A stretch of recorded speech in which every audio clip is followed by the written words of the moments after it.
Բարի երեկո, այսօր իմ զրուցակիցն է Հայաստանի Հանրապետության վարչապետ Նիկոլ Փաշինյանը։ Բարի երեկո, պարոն Փաշինյան, շնորհակալ եմ այս հնարավորության համար։ Պարոն վարչապետ, Հայաստանն ու Ադրբեջանը հայտարարեցին, որ խաղաղության համաձայնագրի շուրջ բանակցությունները ավարտվել են, բայց դրանից հետո Ալիևը հայտարարեց, որ զրո վստահություն կա Հայաստանի նկատմամբ։ Այժմ էլ Ադրբեջանը անդադ կեղծ տեղեկություններ է տարածում, թե մենք սահմանային լարվածություններ ենք ստեղծում։ Նախ ինչով եք պայմանավորում Ադրբեջանի այս գործելավոճը եւ հնարավոր է արդյոք նոր էսկալացիա։ Եթե վստահության խնդիր չլիներ, երկու տարբերակ կամ խաղաղության պայմանագիրը վաղուց ստորագրված կլիներ կամ խաղաղության համաձայնագրի կարիք չէր լինի եւ նաեւ վստահության հետ կապված խնդիրներն են պատճառը, որ խաղաղության համաձայնագրի համաձայնեցված տեքստում կա կարգավորում, այդ թվում վստահության բարձրացման միջոցների վերաբերյալ նկատի ունեմ վստահության պակասը կամ բացակայությունը չեմ կարծում թե անակնկալ պետք է լինի այն միջավայրում, որում մենք գոնե Հայաստանը նման դեստրուկտիվ հայտարարություններ չի անում։ Խնդիրն այն է, որ կողմերը ունեն իրենց պատկերացումները, թե ինչ հայտարարություններով պետք է առաջնորդվեն, եւ մեր պատկերացումը այն է, որ խաղաղության օրակարգը պետք է առաջ մղվի եւ իրագործվի, ինչը նշանակում է առերեսվել բոլոր բարդությունների հետ եւ այդ բարդությունները փորձել լուծել եւ հասցեագրել եւ այդ առումով իհարկե շատ կարեւոր իրադարձություն է տեղի ունեցել, որ խաղաղության համաձայնագրի տեքստի վերաբերյալ բանակցությունները Հայաստանի եւ Ադրբեջանի միջև ավարտվել են խաղաղության համաձայնագրի տեքստի համաձայնեցմամբ։ Այսինքն ըստ էության մենք ունենք փաստաթուղթ, որը եւ Հայաստանի Հանրապետության եւ Ադրբեջանի Հանրապետության համար ընդունելի է եւ հետեւաբար հաջորդ փուլը տրամաբանորեն պետք է լինի այդ փաստաթղթի ստորագրումը։ Ինչ վերաբերվում է էսկալացիոն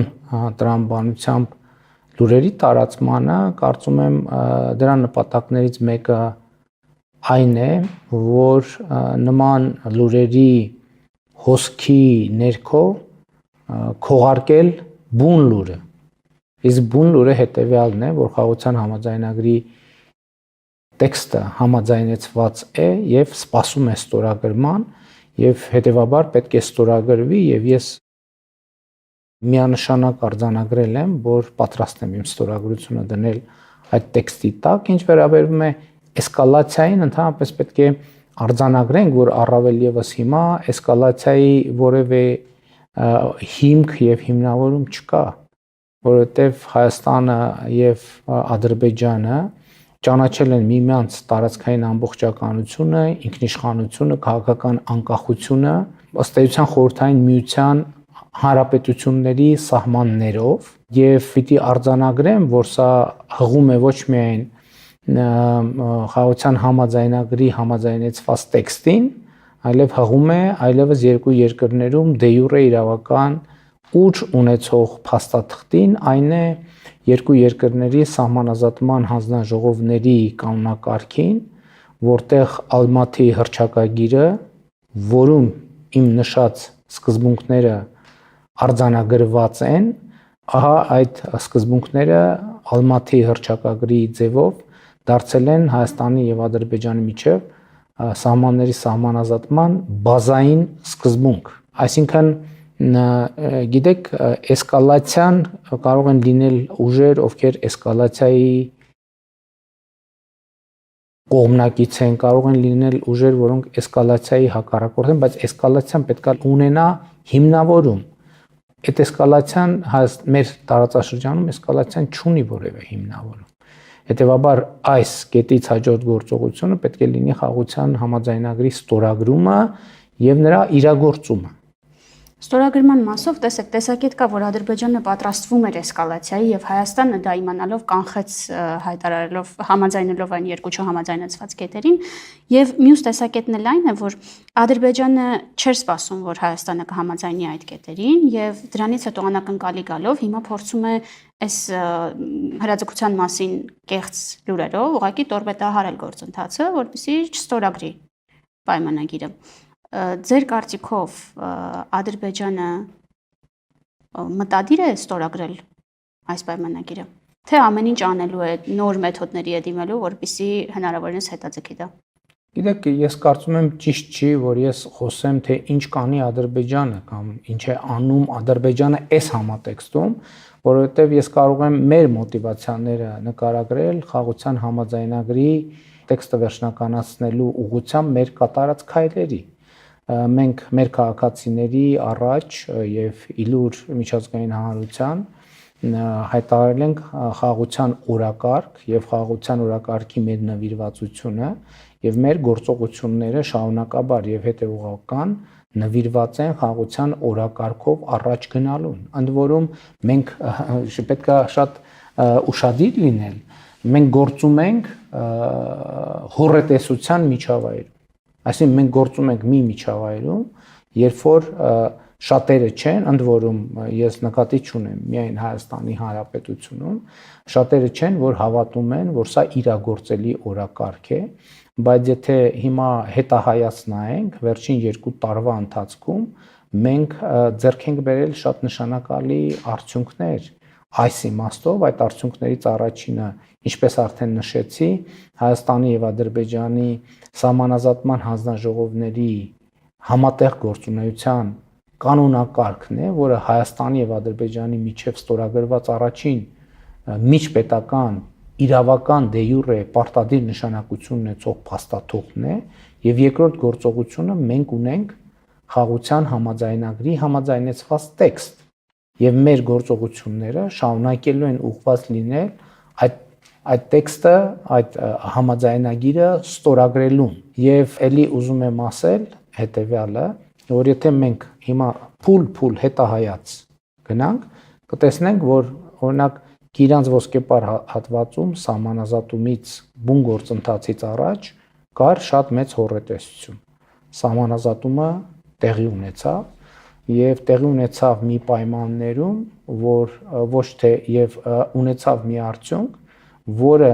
մենք ոչ թե փորձում ենք թաքցնել հանրությունից, այլ ընդհակառակը իմ հանձնարարությամբ անվտանգության խորհրդի գրասենյակը նաև տարբեր խմբերի, տարբեր հանրության տարբեր խմբերի գիտնականներ, ուսանողներ, մտավորականներ, փորձագետներ տուրեր է կազմակերպում դեպի Գիրանց ոսկեպար հատված, որպեսզի մենք ցույց տանք, թե այն, ինչ այդպիսի մեծ հոռետեսություն էր առաջացրել, ինչ արդյունքի է բերել։ Պարոն վարչապետ, պարզապես այս դեպքում հոռետեսությունը նաև ձեր թիմակիցների ներսում կա։ Նրանք ասում են Ադրբեջանը անգամ զիջումներից հետո չի ստորագրելու այս պայմանագիրը։ Հիմա անդիմախոսներն էլ ասում են, ում է պետք, ինչ արժեք ունի այդ թուղթը, եթե անգամ զիջումներից հետո Ադրբեջանը չի ստորագրելու։ Իսկ կներեք ինձ զիջումների մասին է խոսքը։ Ընդդիմության մեկնաբանությամբ երկու կետերը, որոնք մենք համաձայնություն ենք տվել, դրանք զիջումներ են։ Առաջինը միջազգային ատյաններից հայցերը հետ քաշելը, որովհետև նշում են, որ Հայաստանը ավելի ուժեղ դիրքերում էր միջազգային ատյաններում, եւ երկրորդը, գիտեք, համաձայնեցված չէր, երրորդ ուժեր չտեղակայել է սահմանին, հիմա սա համաձայնեցված է եւ նշում են Ադրբեջանը այսպես թե այնպես երրորդ ուժեր չէր տեղակայում, իսկ ահա մենք Եվրամիության դիտորդներ ունենք ու այստեղ հարց է առաջանում, բա սահմանային խորքը ո՞րն է, Եվրամիության դիտորդները կարող են կրկին Հայաստանում գործել չլինելով սահմանային դիտարկում իրականացնող ուժ, թե պետք է հեռանան Հայաստանից։ Նախ արձանագրենք հետեւյալը, որ խաղաղության համաձայնագրի համաձայնեցված տեքստում ոչ մի միակողմանի պարտավորություն, ընդ որում ոչ Ադրբեջանի, ոչ մեզ համար չկա։ Երկրորդը տպավորությունը, թե Հայաստանի սահմանի երկայնքով Ադրբեջանի կողմից երրորդ ուժեր չեն եղել, համեն դեպս մենք ժամանակ առ ժամանակ տեսել ենք եւ դիտարկել ենք երրորդ ուժի ներկայացուցիչներ, դրոշներ եւ այլն եւ այդպես շարունակ։ Երրորդը Եվրամիության դիտորդական առաքելությանը Հայաստան հրավիրել է մեր կառավարությունը, ես եմ հրավիրել եւ ես շնորհակալ եմ նրանց մեր այդ հրավերին արձագանքելու համար, բայց մյուս կողմից պետք է մենք նպատակից գանք։ Ինչ նպատակով ենք մենք Եվրամիության դիտորդներին հրավիրել Հայաստան տեղակայվելու եւ աշխատելու Հայաստան-Ադրբեջան սահմանի երկայնքով։ Կայունության, եւ ինչ որ առումով խաղաղության միջոց եւ գործոն որպես եւ հիմա ես ուզում եմ ուշադրությունը մեր հրավիրեմ, որ երրորդ կողմերի ներկայացուցիչների ներկայության մասին դրույթը ուժի մեջ է մտնելու խաղաղության համաձայնագրի ստորագրումից եւ վավերացումից հետո։ Այսինքն միջև այդ կետը ամենայն դեպս այս հարթության մեջ որևէ խոչընդոտ չկա, որ Եվրամիության դիտորդները աշխատեն։ Իսկ դրանից հետո Հիմա կանդրադառնամ։ Եվ նաև եկեք չմոռանանք ինչ նպատակով ենք մենք Եվրամիության դիտորդներին հրավիրել, որպես խաղաղության եւ կայունության գործոն։ Եթե մենք այդ համաձայնագրի ստորագրման արդյունքում ստանում ենք մեր սահմաններին խաղաղության եւ կայունության ավելի ուժեղ գործոն, ավելի հուսալի գործոն, շատ անտրամաբանական կլիներ, եթե մենք երկարաժամկետ ինստիտուցիոնալ խաղաղությունը չնախընտրեինք եւ նախընտրեինք միջանկյալ գործոնը, որը շատ կարևոր գործոն է։ Այսինքն մեր նպատակը այն է, որ մեր կայունության սահմանի երկայնքով ունենանք խաղաղություն եւ կայունություն եւ երբ որ ստորագրվի խաղաղության համաձայնագիրը, մենք կունենանք այլևս ինստիտուցիոնալ խաղաղություն եւ կայունություն եւ այդ պայմաններում Եվրամիության մեր հարգելի դիտորդներին կարող ենք կամ նեղություն չտալ կամ ավելի պակաս նեղություն տալ։ Ինչ վերաբերվում է Հայաստանի Հանրապետության տարածքում նեղություն չտալը հասկացա, որ գնում են պակաս նեղություն տալը ինչ է ենթադրում։ Ուր են գնում։ Եվրամիության դիտորդներին նեղություն չտալը ենթադրում է, որ նրանք հեռանում են երկրից։ Եվրամիության դիտորդներին նեղություն չտալը նշանակում է, որ այդ նեղության տալու անհրաժեշտությունը ըստ էության չկա, եւ երկրորդը նշանակում է, որ Հայաստանն ու Եվրամիությունը կպայմանավորվեն դիտորդական առաքելության հետագա ճակատագրի եւ գործունեության ձևերի մեթոդների մասին։ Դեռ որոշում չկա։ Իհարկե դեռ որոշում չկա, բայց նաեւ ես կարծում եմ, որ Հայաստանի Հանրապետության տարածքում դիվանագիտական կամ երրորդ երկրների կամ երրորդ կողմերի հետ մեր հարաբերությունները մեր ինքնիշխան հարաբերությունների հարց են եւ դրանք երկկողմ մակարդակում կքննարկվեն եւ լուծումներ կստանան։ Ինչ վերաբերվում է միջազգային ատյաններից հայցերի հետ քաշման, խնդրին դա վերաբերվում է միջպետական հայցերին եւ հարցը հետեւյալն է, էլի այդ հայցերը ինչի համար են։ Այդ հայցերը մեծ հաշվով խաղաղություն եւ կայունություն հաստատելու համար են կամ խաղաղություն եւ կայունություն հաստատելու ճանապարհին խնդրահարույց գործոնները հասցեագրելու լուծելու համար են։ Եթե կա խաղաղություն, ուրեմն պետք է հենվել խաղաղության տրամաբանության վրա։ Նկատի ունեմ, մենք երբեմն նպատակները եւ միջոցները խառնում ենք իրար։ Այսինքն շատ տարօրինակ կլիներ հրաժարվել նպատակից եւ նախընտրել միջոց։ Դուք նաև գրառում եք արել, որ պատրաստ եք ստորագրել փաստաթուղթը, դա մեկնաբանությունների տեղիք է տվել, որ պատրաստ եք միակողմանի ստորագրել փաստաթուղթը, այդպես է։ Գիտեք, ես ճիշտն ասած տեսա, որ նման մեկնաբանություններ կան, եւ ճիշտն ասած իմ մտքով չէր անցել, որ կարելի է խաղաղության համաձայնագիրը միակողմանի ստորագրել, ես չգիտեմ նույնիսկ դիվանագիտության պատմության մեջ այդպիսի բան եղել է, թե չի եղել, բայց պիտի ասեմ, որ մեր մտքով նման բան երբեք չէր անցել, որ կարելի է այդպիսի բան անել, եւ դեռ պետք է ստուգել այդպիսի բան անել հնարավոր է, թե հնարավոր չի։ Այսինքն դուք պարզապես ձեր պատրաստակամության մասն եք հայտնել։ Հայաստանը պատրաստ է ստորագրել հենց այս բանը։ Տեսեք, խաղաղության համաձայնագիրը ունի երկու կողմ։ Ես էլի եմ ասում, այնքան անակնկալ է ինձ համար դա, որ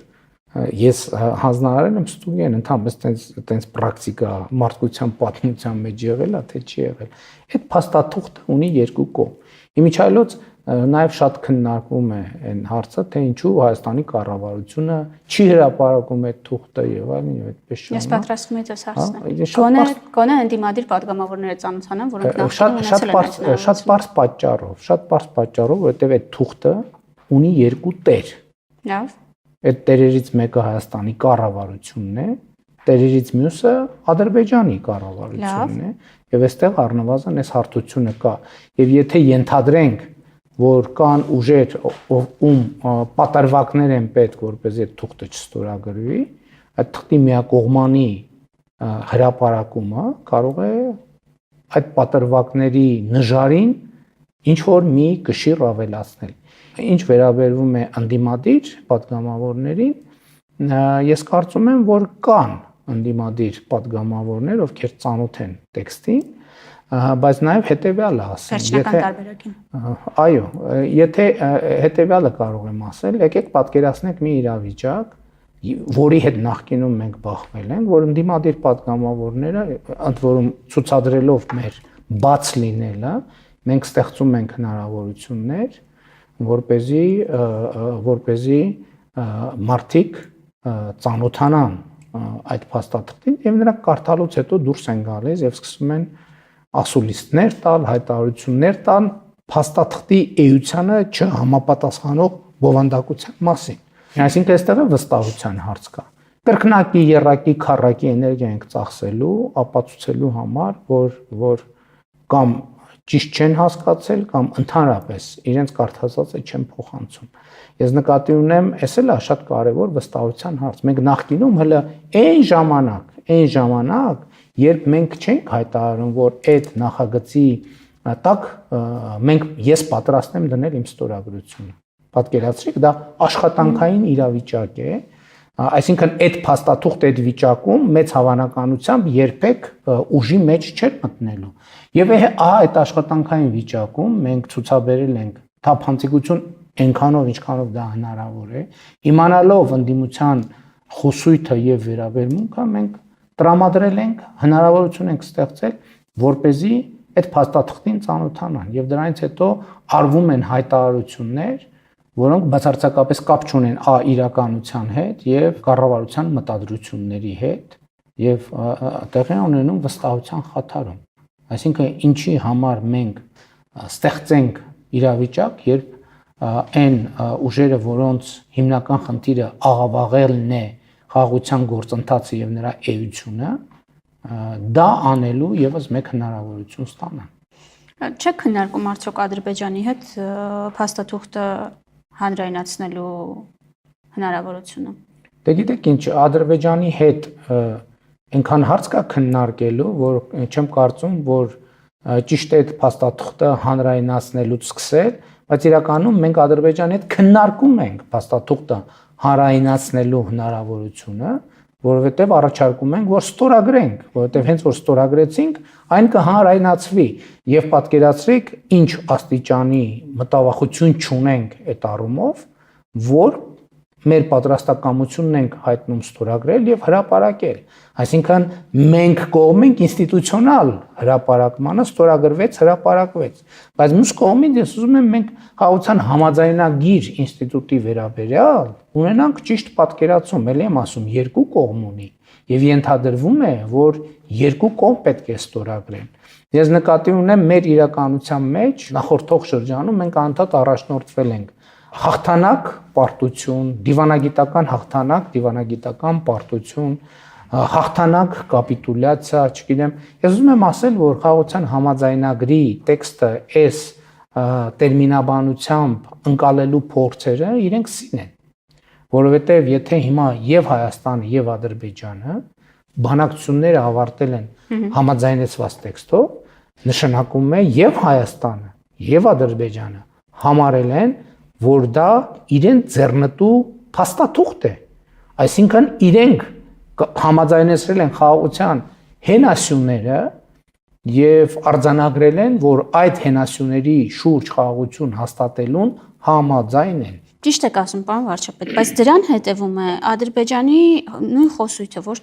չի հրաժարվում նախապայմաններից, ասում է կստորագրեմ, եթե ու գնում են եթեները։ Օրինակ, եթե սահմանադրությունը փոխենք կամ չգիտեմ նորը ընդունենք, Մինսկի խումբը լուծարենք, որին ըստ էության Հայաստանն ասել է դեմ չեմ, եթե ստորագրենք նոր։ Բայց չեք կարծում, որ հիմա էլ այս պայմանները կատարելուց հետո Ադրբեջանը նոր նախապայմաններ առաջ քաշելու, օրինակ ասելու է ադրբեջանցիները վերադառնան Հայաստանի արևելք, որը ինքը Արևմտյան Ադրբեջան է կոչում, Զանգեզուրի միջանցքը ուզի։ Մենք ասել ենք, որ կան հարցեր, որոնք քննարկելի են, եւ կան հարցեր, որոնք քննարկելի չեն։ Հիմա օրինակ որ հարցերն են, որ քննարկելի են։ ՀԱԿ Մինսկի խմբի համանախագահության լուծարման հարցը հստակ քննարկելի հարց է, ինչու է քննարկելի։ Որովհետև մենք գնում ենք խաղաղության, իսկ մենք գնում ենք խաղաղության, այդ ֆորմատը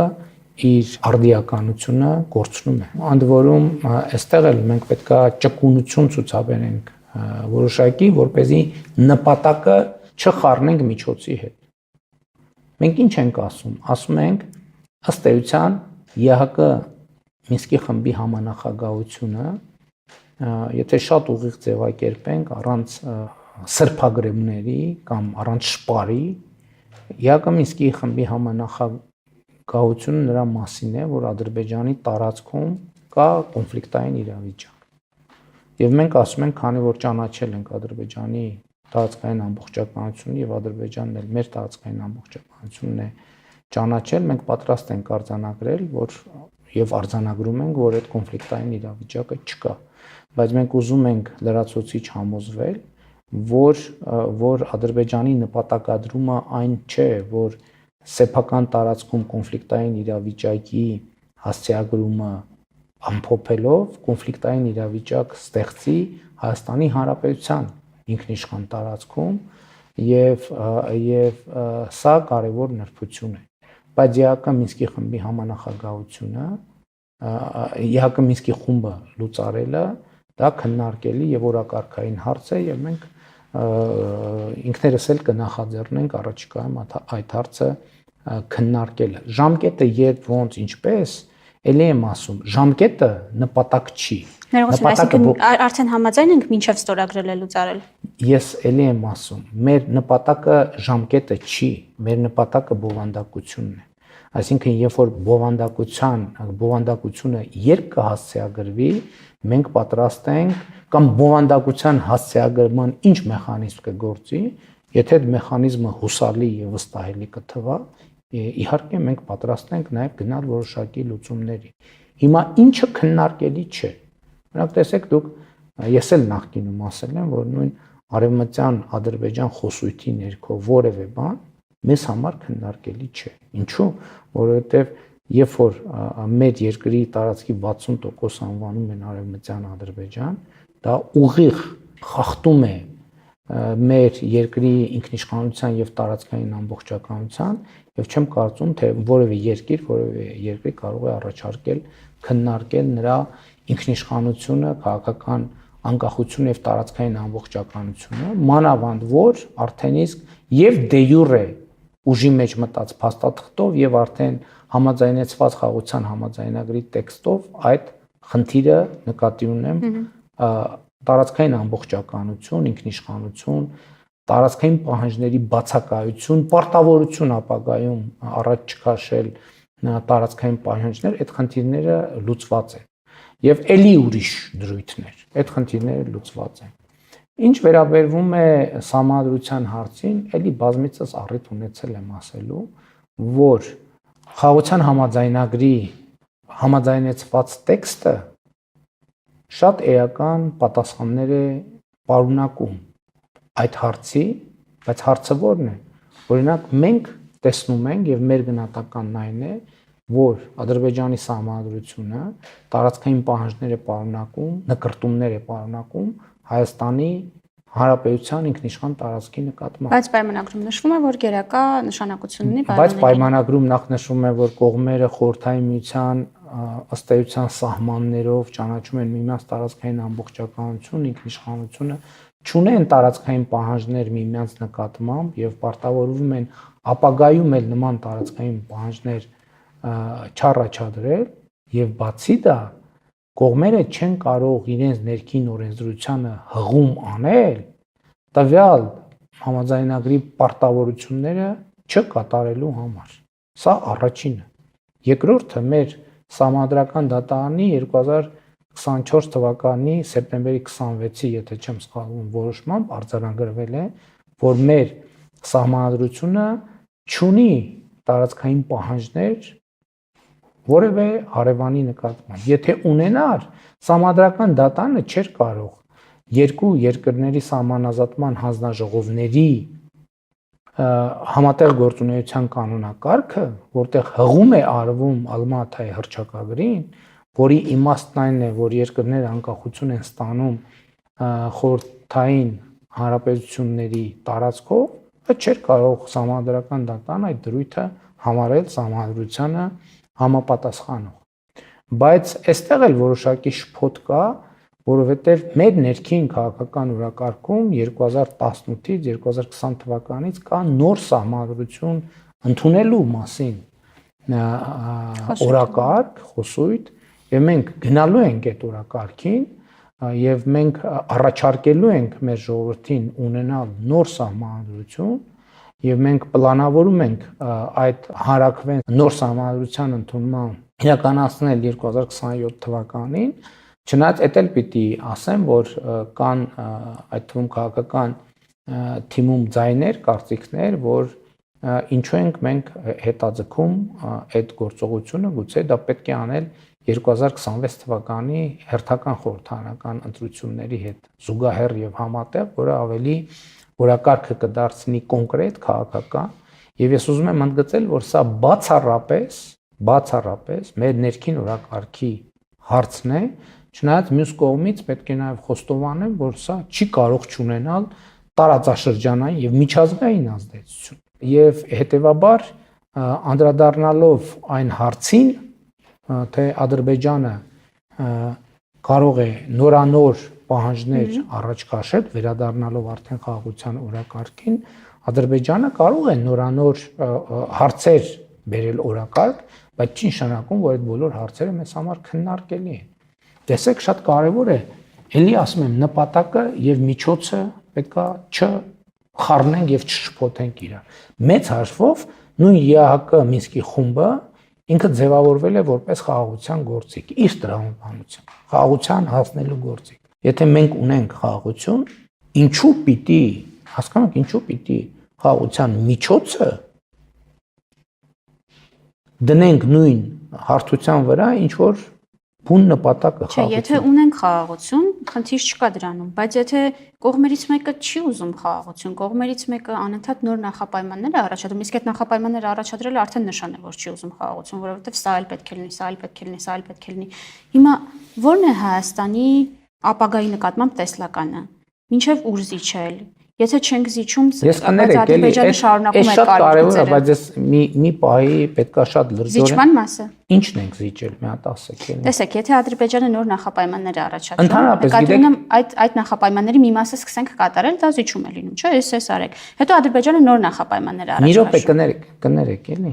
Հիմա այս իմ նկարագրածի մեջից մենք ինչ ենք զիջել կամ էդ էլ է շատ կարևոր խոսակցություն։ Այդ զիջումների թեմային պետքա շատ լրջորեն վերադառնանք։ Շատ լրջորեն վերադառնանք։ Եվ ընդ որում սկսած 2020 թվականից եւ նրա նախորդող շրջանից, որովհետեւ զիջել ենք ինչը, որովհետեւ սկսած Լեռնային Ղարաբաղից, մենք այս հարցին էլ պետք է վերջո անդրադառնանք եւ գնահատական տանք, երբ որ ողջ միջազգային հանրությունը փաստաթղթավորված ձևով Լեռնային Ղարաբաղը ճանաչել է եւ ճանաչած է եղել ողջ ընթացքում որպես Ադրբեջանի մաս։ Մենք այս իրադրությանը պետք է գնահատական տանք։ Այս շատ կարևոր ֆունդամենտալ խոսակցություն է, եւ այս ֆունդամենտալ խոսակցության մասին է իրականում նաեւ իրական Հայաստանի գաղափարախոսությունը։ Որովհետեւ նույն գիրանց ոսկեպար հատվածում ինչ ենք զիջել, մենք որևէ բան զիջել ենք։ Ինչ են, եթե զիջել ենք, ինչ ենք զիջել։ Այս շատ կարևոր հարց է, ես չեմ հավակնում, որ այսօր մենք այս հարցին անդրադառնանք,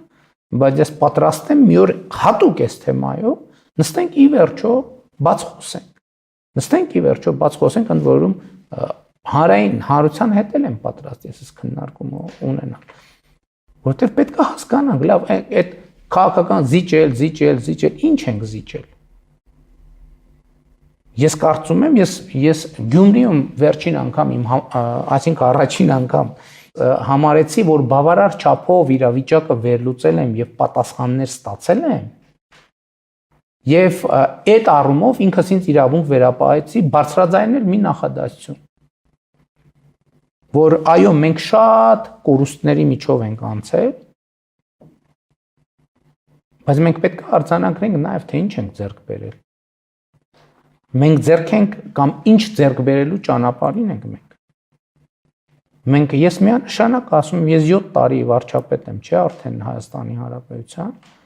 Ես եւ այսօր ասում եմ, որ իմ կարծիքով եւ վստահ եմ դրանում, որ Հայաստանի Հանրապետությունը այսօր շատ ավելի անկախ եւ ինքնիշխան պետություն է։ Այն բոլոր այն ինչ որ մենք անվանում ենք, որ չզիջման շրջան, այդ թվում իմ վարչապետության շրջանում մենք այդ բոլոր ժամանակաշրջանում զիջած ենք եղել մեր ունեցած ամենակարևորը, մեր ինքնիշխանությունը, մեր անկախությունը եւ մեր պետականությունը։ Պետք է հասկանանք, ի վերջո, պետք է մենք մեզ հետ մի անգամ խոսենք այս ամեն ինչի մասին։ Հետևաբար ասեք ինչն ենք զիջել։ Ես պատրաստ եմ տող գնալ։ Իսկ այն որ ես ասում եմ կորուստ, այո, մենք կորուստներ ունեցել ենք եւ առաջին հերթին նկատի ունեմ մեր նահատակներին, որոնք անվերադարձ զրկվել են իրենց կյանքից, բայց մենք պետք է հասկանանք նաեւ, էս էլ է շատ կարեւոր։ Ես ինքս ինձ հարց եմ տվել։ Լավ, ինչի համար զոհվեցին այդ տղաները։ Եվ ինքս ինձ համար գտել եմ այդ հարցի, ոչ թե գտել եմ, ոչ թե ստեղծել եմ, հորինել եմ, այլ եկել եմ այդ հարցի պատասխանին։ Անկախության համար, ինքնիշխանության համար, պետություն ունենալու համար, պետություն ունենալու շանս ունենալու համար, խաղաղության համար։ Այն ժամանակներում, որ մենք չենք զիջել, մենք չենք ունեցել ոչ միայն խաղաղություն, այլև խաղաղություն ունենալու շանս։ Մենք չենք ունեցել պետություն ունենալու հեռանկար։ Եվ այն առաջարկները բանակցային, որոնք 2018 թվականի դրությամբ սեղանին դրած են եղել։ Իրականում ես ասել եմ ինչ որ ձևով, հիմա էլ կրկնեմ, դրանք ոչ թե Լեռնային Ղարաբաղի մասին են եղել, այլ դա Հայաստանի ինքնիշխանությունը եւ անկախությունը եւս մի աստիճանով նվազեցնելու մասին են եղել։ Այն թոկը, որի մասին ես խոսել եմ ազգային ժողովի ամբիոնից, այդ թոկի եւ բանը եւ քփությունը, այսինքն թոկը վզից կապած, այդ գոտին ավելի նեղացնելու եւ պարանի երկարությունը ավելի կարճացնելու մասին են եղել։ Եթե կարելի է զիջման մասին կարճ հարց տամ եւ վերջին հարցին անդրադառնանք, պարոն վարչապետ, զիջելը կամ կոմպրոմիսի գնալը լավ ու վատ բանի մասին չեմ խոսում։ Եթե Հայաստանն է երկու կետերը, որոնք Ադրբեջանն է առաջարկում, համաձայնում է, գնում է զիջման։ Երկրորդը զիջում է, երբ որ ներողություն ասեմ բոլորը, զիջում է, երբ գերիների հարց չենք քննարկում։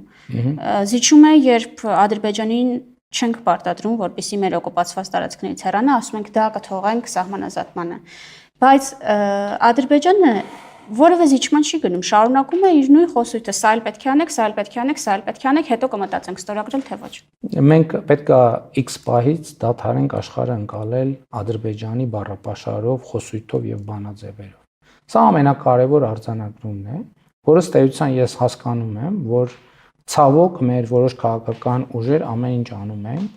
որ Հայաստանի Հանրությունը, աշխարհը եւ մեր իրականությունը եւ տարածաշրջանը ընկալի Ադրբեջանի առաջարկած բանաձևերով։ Այս ինչ որ նոր խոսում էինք, հարցի դիտանկյունի մասին էր խոսքը։ Երկրորդը իրականությանը չի համապատասխանում, որ մենք գերիների հետ կապված հարց չենք քննարկում։ Չի համապատասխանում դա իրականությանը պարզապես։ Ես էլի բոլորիս հրավիրում եմ վերադառնալ 2023 թվականի դեկտեմբերի քանիսն էր, որ մեր 32 գերեվարված եղբայրները վերադարձան Հայաստանի Հանրապետություն։ Եթե պատկերացնենք, որ այդ նրանց վերադառնալուց մի օր առաջ կամ 5 ժամ առաջ ես որևէ հանգամանքով ստիպված լինեի պատասխանել այդ հարցին, ես կտայի մի պատասխան, որը բացարձակապես բավարար համարել չէր կարելի։ Որտեվ նախկինում էլ 2020 թվականին, 20 թվականի դեկտեմբերին, այս հարկի կողքի դահլիճում գերեվարված անձանց հարազատների հետ հանդիպման ժամանակ ես ասել եմ, որ կոնկրետ օր եմ ասել եմ, այսինչ մարդիկ այսինչ օրը հետ կգան, եւ դա տեղի չի ունեցել եւ դա եղել է առաջին եւ վերջին անգամը, երբ որ ես այդ թեմայով որևէ բան խոստացել եմ, որովհետեւ ես հասկացել եմ, որ եթե մի բան, որը մեր որոշման տիրույթում չէ, շատ սխալ է կոնկրետ ակնկալիքներ առաջացնել։ Ավելի լավ է անորոշությունների համար քննադատությունների տակ մնալ, քան թե ակնկալիք առաջացնել եւ հիասթափություն առաջ բերել։ Ձեր հարցի երրորդ կոմպոնենտն է։ Մենք ինչ ենք ասել։ Խաղաղության համաձայնագրի համաձայնեցված տեքստում եւ կանոնակարգով։ Ասել ենք, որ մեր սահմանը խորհրդային հանրապետությունների սահմաններն են։ Եվ մենք ասել ենք, որ այդ Ալմատիի հռչակագիր բազային սկզբունք է։ Եվ այս սահմանով մենք պետք է իրականացնենք սահմանազատում։ Ասել, որ բոլոր տեղերում մենք ճշգրիտ կանգնած ենք այդ սահմանի վրա, ճշգրիտ միլիմետրի տարբերությամբ սահմանի վրա, այդ իսկ Ադրբեջանը ճշգրիտ կանգնած չի այդ սահմանի վրա, այդքան էլ ճիշտ չի։ Մենք ինչ ենք ասում, որ տեսեք Ադրբեջանն ասում է, որ Հայաստանը պատրաստվում է ուժային գործողության, ուժային սցենարի, մենք ասում ենք մեր օրակարգում եղած որ հարցը մենք պետքա ուժային սցենարով փորձենք լուծել։ Այսինքն պետքա դու օրակարգում ունենաս հարց, որը ուժային սցենարով պետքա լուծես։ Եթե մենք ճանաչել ենք Ադրբեջանի տարածքային ամբողջականությունը Ալմատիի հռչակագրի հիման վրա եւ խորհրդային սոցիալիստական հանրապետությունների սահմանով, ինչ խնդիր ենք մենք փորձելու լուծենք ուժային ճանապարհով։ Այն հարցը, որը տեսականորեն կարող էր դիտարկվել որպես ուժային լուծման ենթակա սցենար, այդ մեր ավելի քան 200 քառակուսի կիլոմետր օկուպացված տարածքների ազատագրումն է։ Բայց մենք ասում ենք, մենք մեր օրակարգում նման հարց չունենք եւ չենք ունենալու, ինչու՞, որովհետեւ իմ ասած երկու փաստաթղթերը հնարավորությունները ստեղծել են, որ եւ գործիքներն են ստեղծել, որ այս գծից բոլոր այն տեղերում, որտեղ մենք ճշգրիտ կանգնած չենք, այնտեղ որտեղ կանգնենք, որտեղ Ադրբեջանը ճշգրիտ կանգնած չի, այնտեղ որտեղ պետք է կանգնի, այդ գծից Ադրբեջանն էլ հետ գնա, մենք էլ հետ գնանք։ Հետևաբար, այստեղ էլ ուժային որևէ սցենար քննարկելը ուղղակի անհեթեթություն է։ Պարոն վարչապետ, եւ շատ կարճ, եթե Ադրբեջանը համաձայնում է ստորագրել, մեզ երաշխավոր պետք է գործընթացի համար։ Այն ինչ որ տեղի ունեցավ 2022 թվականին Հայաստանում սեպտեմբերին, մենք դեռ երաշխավոր անվանվող ինստիտուտին լուրջ ենք վերաբերվում, բայց մենք ունեցել ենք ժողովուրդ ջան երաշխավոր։ Հետո ի՞նչ է տեղի ունեցել։ Ես էլի եմ ասում, տեսեք, որ մենք ասում ենք, մենք մեր պատմությունից դասեր քաղել այդ նախադասությունը, հենց ասում ենք մեր պատմությունից պետքա դասեր քաղել, միանգամից գնում ենք 4-րդ դար, 3-րդ դար, չգիտեմ, պետք չի գնալ 4-րդ դար, 3-րդ դար։ Պետքա գնալ 2022 թվական, պետքա գնալ 2021 թվական, պետքա գնալ 2020 թվական։ Այսինքն ես ասում եմ, որ Հայաստանի անվտանգության մի երաշխավոր կա։ դա ինքը Հայաստանի Հանրապետությունն է, որը ի վիճակի է իր հարևանների միջավայրում ապրել առանց արտաքին օգնության, առանց արտաքին միջամտության։ Խաղաղությունն է երաշխավորը, հասկանում եք։ Չկա խաղաղությունից ավելի գործիկ երաշխավորելու անվտանգությունը, չկա պարզապես նման գործիկ։ Եվ հետևաբար այդ բաները, այդ հասկացությունները, հասկանում եք, իրանք փոխվում են, ժամանակը փոխում է։ Մենք էլ ենք խաղաղության պայմանագրի համաձայնագրի իմիջիալոց հիշենք, որ անունը արդեն համաձայնեցված տեքստ ունենք, որովհետև այն ժամանակ եղել է տարբեր նույնիսկ վերնագրի հետ կապված տարբեր տարբերակներ են։ Հիշենք փաստաթուղթը, որը արդեն համաձայնեցված է, դրված է սեղանին եւ սպասում է ստորագրության, կոչվում է խաղաղության համաձայնագիր, խաղաղության եւ միջպետական հարաբերությունների հաստատման համաձայնագիր։ Մենք էլ ենք այն ժամանակ տենց հոդվածներ ունեինք, մենք քննարկում ենք, այնտեղ աշխարհում ինչ որ բաներ են տեղի ունենում։ Քննարկում ենք, նույն համոզված մեկ էլ մի բան ասացինք, հələ մի րոպե եկեք նայենք։ Արդյոք մեր աչքի առաջ փոփոխվող աշխարհի հետ մեր պատկերացումները նույնպես պետքա չփոխվեն։ Հետո տեղի ունեցավ 2022 թվականը։ Հետո տեղի ունեցավ այն, որ մենք փուլ սառեցրինք մեր անդամակցությունը ՀԱՊԿ-ին։ ՀԱՊԿ-ը Հայաստանի Հանրապետության անվտանգության երաշխավորն է եղել դե յուրե։ Ինչ մենք ուզում ենք, մենք ուզում ենք նորից նույն պատմության մեջ մտնենք, ոչ, ես համաձայն չեմ դրա հետ։ Խաղաղություն, ինստիտուցիոնալ երկարաժամկետ խաղաղություն, հարևանների միջավայրում ապրելու հմտություն եւ կարողություն, ահա, եւ իհարկե նաեւ պաշտպանունակ բանակ, որի բարեփոխումները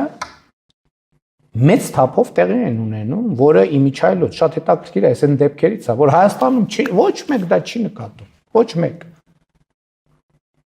Այն բանաձևերը, որ ես ասում եմ, դրսից ներմուծվող բանաձևերով ենք մենք մտածում, բայց այս դեպքում դրսից եկած ինֆորմացիա մենք չենք նկատում։ Հայաստանի կառավարությունը լուրը ընդհանրապես բանակի բարեփոխումների ոլորտում ինչա տեղի ունենում, լուր բացարձակ։ Մենք էլ են առաջվա բանի նման չենք, որ մի բան անում ենք, մենք դասեր ենք քաղել մեր սխալներից, ասում ենք, այ տեսեք, էս ենք արել, ոչ մի բան, բայց ստեղ արդեն այն երրորդ երկրներից եկած տեղեկատվությունը Հայաստանում ոչ մեկ չի նկատում, ոչ մեկ ոչ տեսնում է, ոչ լսում է, չկա այդպիսի բան։ Տեղեկատվությունը մենակ նրա մասին է, որ Հայաստանը զիջեց, Հայաստանի կառավարությունը տվեց եւ այլն, բայց ես էլի ասում եմ, օգտվելով առիթից, այս խոսակցությունը պետքա տեղի ունենա եւ իրական Հայաստանի գաղափարախոսությունը նաեւ դրա մասին է։ Եկեք Ժորժ ջան, նստենք կանգնած խոսենք, հասկանանք, այս ինչի մասին է խոսույթը, ինչն ենք մենք զիջել։ Եվ սա շատ կարևոր խոսակցություն է եւ ես ուղիղ ասում եմ ձեզ երաշխավորի հետ կապված իմ վերաբերմունքը։ Խաղաղությունն է երաշխավորը, բայց նաև էլի ուզում եմ վերահաստատել, որ Հայաստանի բանակի կերպափոխման գործընթացը որևէ կերպ չի կարող վտանգել խաղաղությունը, որովհետև ես հստակ ասել եմ, որ Հայաստանի Հանրապետության բանակը Հայաստանի Հանրապետության միջազգայինորեն ճանաչված տարածքից դուրս որևէ խնդիր չունի լուծելու, ներառյալ չունի խնդիր լուծելու կապված Հայաստանի ավելի քան 200 քառակուսի կիլոմետր օկուպացված տարածքների վերաբերյալ, որովհետև ինչպես արդեն ասացի, սահմանազատման դե յուրե գործընթացը ստեղծել է բոլոր հնարավորությունները, որ այդ խնդիրը լուծվի սահմանազատման գործընթացում, եւ սա այն վերջին գործոնն է եւ հանգամանքը, որը ինձ հիմք է տալիս ասելու, որ տարածաշրջանում էսկալացիա եւ էսկալացիայի հնարավորության մասին բոլոր խոսակցությունները, գնահատականները, պնդումները արհեստական են եւ մտածածի։ Շնորհակալ եմ, պարոն վարչապետ։ Ես եմ շնորհակալ։ Հարգելի հեռուստադիտողներ, իմ զրուցակիցներ Հայաստանի Հանրապետության վարչապետ Նիկոլ Փաշինյանը, կհանդիպենք։ Մի մոռացեք հետևել մեզ Facebook-ում, ինչպես նաև բաժանորդագրվել մեր YouTube-յան ալիքին։